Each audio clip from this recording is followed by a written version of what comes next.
warahmatullahi wabarakatuh. Perkenalkan, nama saya Rizky Apriani, kelas 2F Manajemen Pendidikan Islam.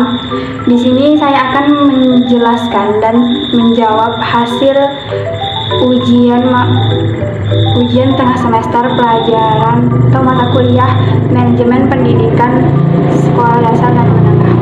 Baik, pertanyaan pertama yaitu jelaskan apa yang Anda pahami tentang konsep manajemen pendidikan dasar dan menengah.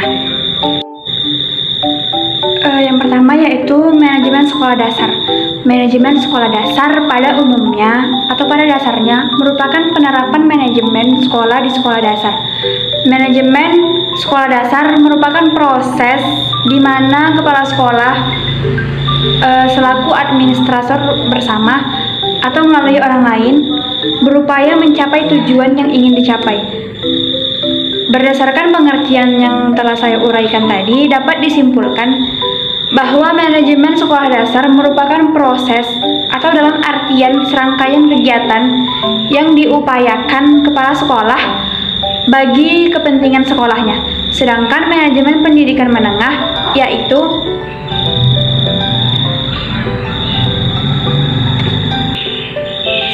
manajemen sekolah menengah yaitu upaya yang dilakukan dalam memperbaiki kualitas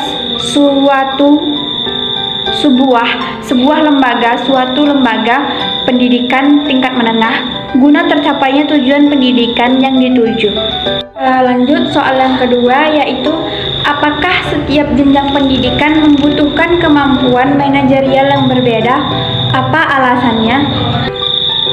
Apakah setiap jenjang pendidikan memiliki manajerial yang berbeda? Menurut saya harus berbeda, karena tidak mungkin manajemen di sekolah dasar dimasukkan ke manajemen sekolah menengah, dan begitu juga sebaliknya. Karena jika seandainya di manajemen pendidikan sekolah dasar dijalankan di pendidikan sekolah menengah, maka akan terjadi ketidakstabilan dalam pembelajaran. Oleh sebab itulah setiap jenjang pendidikan memiliki manajerialnya tersendiri. Lanjut soal yang ketiga yaitu mengapa kurikulum membutuhkan manajemen tersendiri dibanding yang lainnya? Kurikulum membutuhkan manajemen tersendiri dibanding yang lainnya.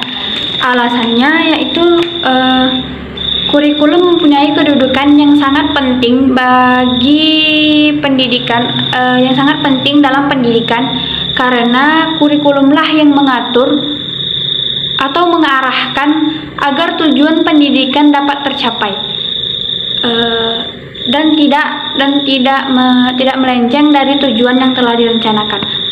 Apabila manajemen kurikulum dicampur dengan manajemen lainnya, maka proses dari kurikulum tidak dapat berjalan dengan maksimal. Oleh sebab itulah manajemen kurikulum terpisahkan atau dipisahkan dari manajemen yang lainnya. Lanjut pertanyaan yang keempat yaitu mengapa setiap lembaga atau satuan pendidikan saat ini memiliki tingkat perkembangan yang berbeda-beda? Jelaskan alasannya. Mengapa lembaga pendidikan memiliki tingkat perkembangan yang berbeda-beda? Tergantung lingkungan dan budayanya.